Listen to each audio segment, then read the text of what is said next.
My name is Rebecca Reynolds. And for most of my life, I believed silence was dignity. I believed that if you worked hard, loved deeply, and stayed out of the way, the world would meet you with kindness in return. I believed that family, especially the one you raised with your own hands, would never see you as disposable. I was wrong. I'm 78 years old, a widow, a mother, and for a brief, humiliating chapter of my life, I was treated like a piece of furniture no one wanted anymore. But this story doesn't begin with cruelty. It begins with love. For 48 years, I was married to a man named Harold Reynolds. Harold was steady in a way the world no longer rewards quiet. Observant, loyal to a fault. He paid bills early, returned library books on time, and kissed me on the forehead every night before bed. We built our life slowly. No extravagance, no debt, just discipline, patience, and trust. Cancer doesn't care about any of that. It took him in less than a year. When Harold died, the house went silent in a way I wasn't prepared for. I still cooked his favorite meals out of habit. Still poured 2 cups of tea in the mornings. Sometimes I'd hear a sound and turn, expecting him to be there reading the paper, adjusting his glasses only to remember again that I was alone. 6 months after the funeral, my son Thomas came to visit. "Mom," he said gently, standing in my kitchen, "you shouldn't be alone like this. Why don't you come stay with us for a while?" At the time, it sounded like love. His wife, Lily, welcomed me with a smile so wide it made my chest ache. She held both my hands as if I were something fragile and precious. "Of course, Rebecca," she said. "We'd love to have you." She made peppermint tea, brought an extra pillow for my back, even placed a framed photo of Harold on the living room shelf. That first night, I cried not from grief, but from gratitude. I thought I was lucky. I thought my son had married a kind woman. But kindness that is rehearsed always has an expiration date. At first, it was subtle. My things were moved for organization. My tea canisters shifted to the top shelf. I was asked politely at first if I could help around the house while they worked. Vacuuming, laundry, dinner. I didn't mind. I wanted to be useful. I wanted to belong. Then the refrigerator beeped one morning when I tried to open it. A child lock. Lily laughed. "Oh, diet stuff. Food tracking. You know how it is." I didn't, but I nodded anyway. I started keeping crackers in my bedroom drawer. Some days, my tea tasted strange. Once, I woke up on the couch with no memory of how ID got there. My head spinning, my mouth dry. "You must dozed off," Lily said sweetly. "It's normal at your age." Her voice was soft. Her eyes was sharp. Things disappeared. My armchair didn't match the aesthetic. Harold's photo spring cleaning. My family cookbook lost. I stopped being included in conversations. Stopped being addressed directly. I was spoken about. Not to. I told myself this was grief. Adjustment. That I was imagining things. Until the morning I heard her say it. "She's draining us like a tick." I stood frozen in the hallway. Hands still damp from the towel ID just hung. "Why is she still here?" Lily continued.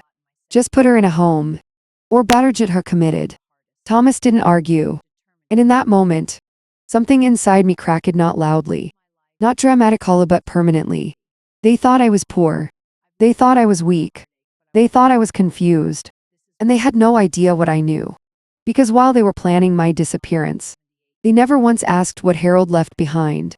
They never opened the locked drawer in my nightstand.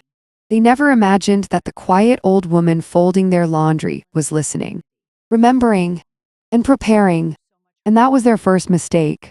The cruelest part wasn't the insults. It wasn't even the way Lily spoke about me as if I were a stain on her perfect little life.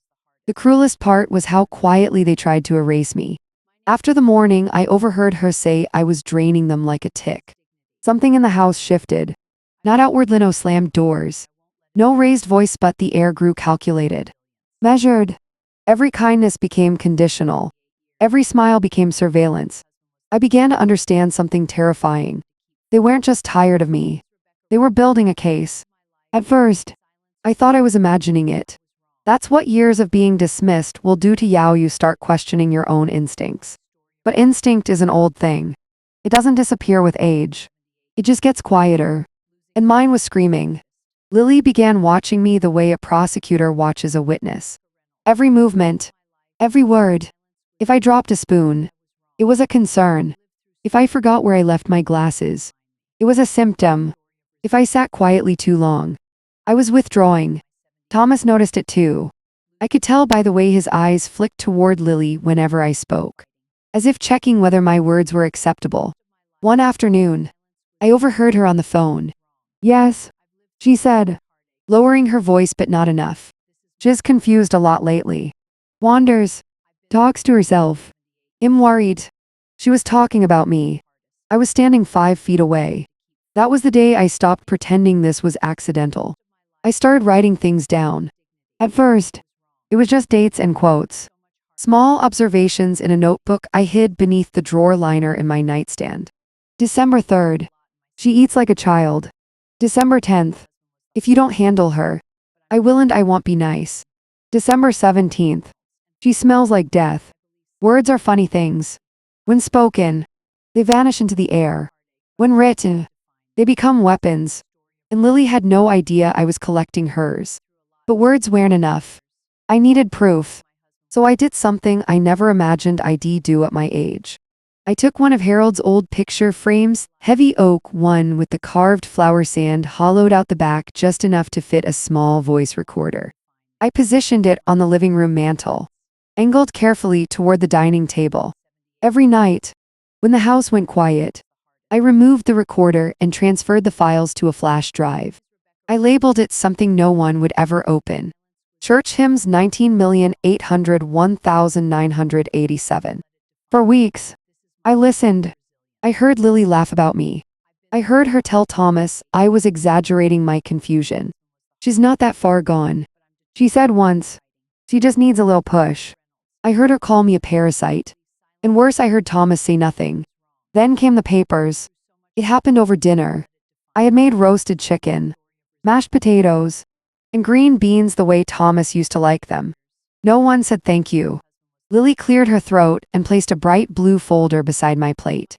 Let the maid sign the papers, she said, smiling at Thomas. He stared at his glass. I opened the folder slowly. Legal language filled every page. Durable power of attorney. Asset management. Irrevocable authority. They were trying to take control of my life. Lily leaned back, sipping her wine. It's just financial housekeeping. Standard stuff. I pretended not to understand. Asked questions. Delayed. Played the role she had written for meth-confused old woman. Inside, I was ice cold. That night, I didn't sleep. I reread every page by lamplight. My hands steady. My mind sharp.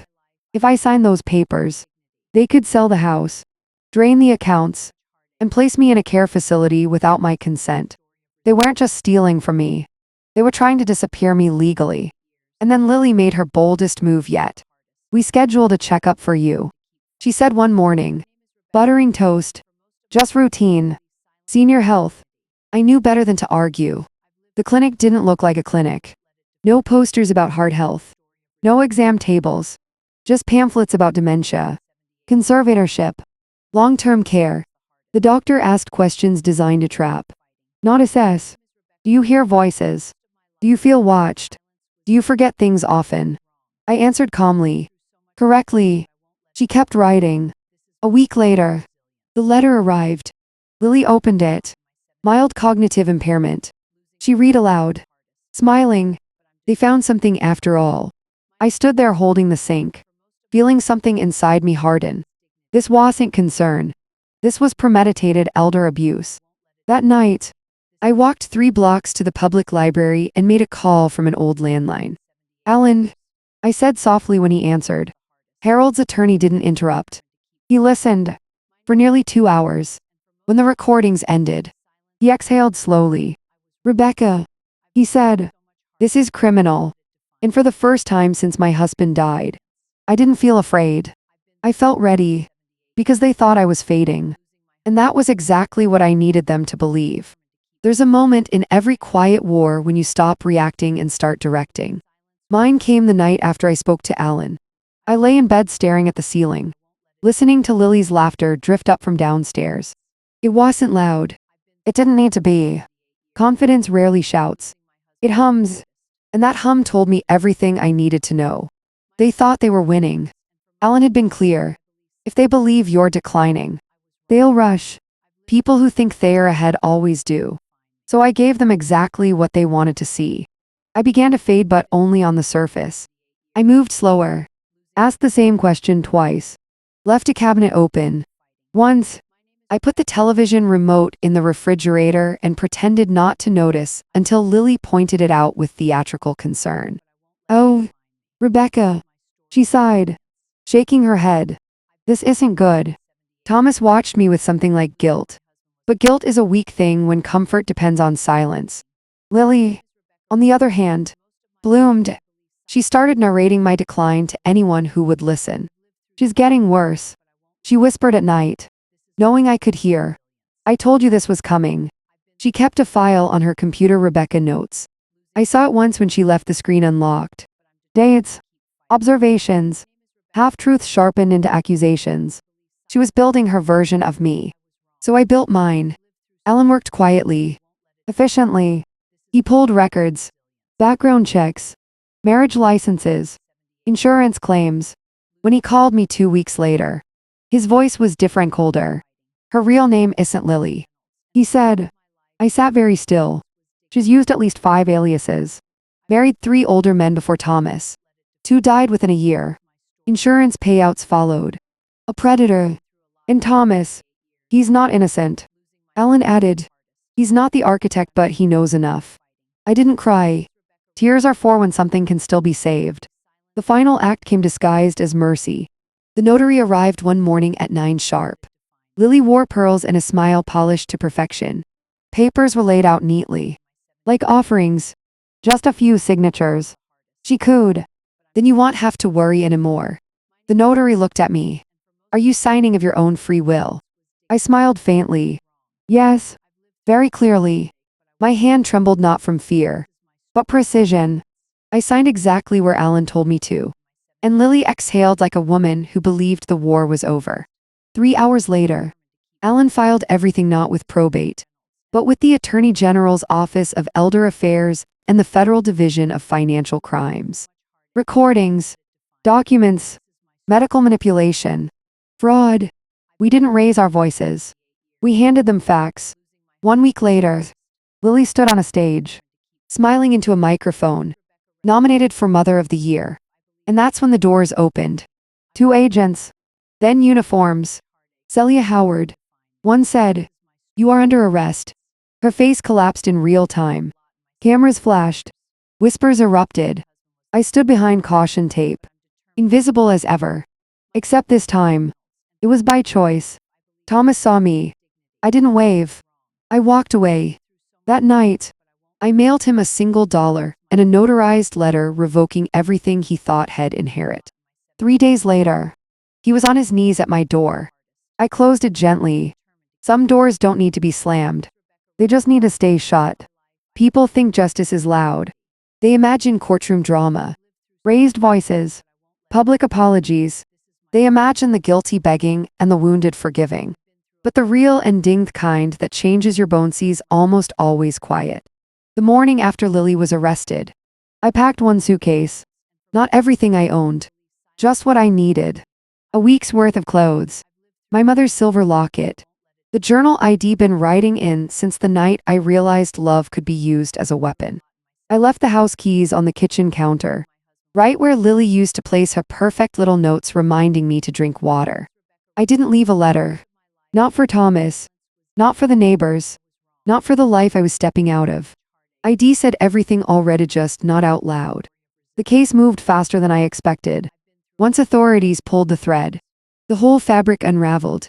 Lily Celia, whatever name she was wearing that year, had done this before. Groomed, isolated, rewritten histories. The pattern was textbook. The only difference this time was that I didn't disappear quietly like the others. She tried to bargain. They always do. Thomas tried to testify on her behalf. That surprised exactly no one. What did surprise him was when my name never came up in the defense. Not once. I wasn't the confused old woman he thought he could parade in front of a jury. I was a witness with receipts, documentation, and a lawyer who had no interest in mercy. I didn't attend the sentencing. I was already gone. Venice, Florida welcomed me with palm trees and a silence that felt like forgiveness. I rented a small place near the water, nothing fancy. A screen and porch, a rocking chair, the kind of place where mornings happen slowly and no one asks where you've been. For the first time in years, I slept without listening for footsteps. Alan checked in once a week at first, then less often. Eventually, his calls shifted from updates to conversations books we were reading. The weather. Whether ID tried the cafe on 3rd Street yet. Thomas called exactly 3 times. The first voicemail was angry. The second was desperate. The third, quiet. I didn't know how to stop it. He said, I thought if I stayed quiet, it would pass. I deleted it. Silence is a choice. So is absence. Months passed. Then a year. I grew tomatoes. Joined a book club. Learned how to paddleboard badly and laughed every time I fell. I made friends who knew nothing about my past and needed nothing from my future. One afternoon, I received a letter from the court. Lily had taken a plea deal. 22 years. I folded the paper neatly and placed it in the drawer beneath my bed, where old ghosts go to rest. On my 72nd birthday, I did something I'd never done before. I opened a new bank account. Not because I needed the money, but because I wanted to decide where it went. I set up a trust. For women like me. For people who were told they were a burden. For voices that were softened until they disappeared. I named it the Quiet Legacy. No building. No plaque. Just help, legal fees. Relocation funds. Therapy. Enough to get someone safely to the next chapter. No one knew it was me. That was the point. Years later, I ran into Thomas at a grocery store while visiting an old friend. He looked smaller. Older. Like someone who had spent too much time explaining himself to mirrors. He opened his mouth. I smiled politely and walked past him. That was the last time. Now, when people ask me if I regret not fighting harder, not yelling, not begging to be understood, I tell them this. I didn't need to be heard. I needed to be free. And I was. Because sometimes the strongest thing a woman can do is leave quietly and live loudly somewhere else.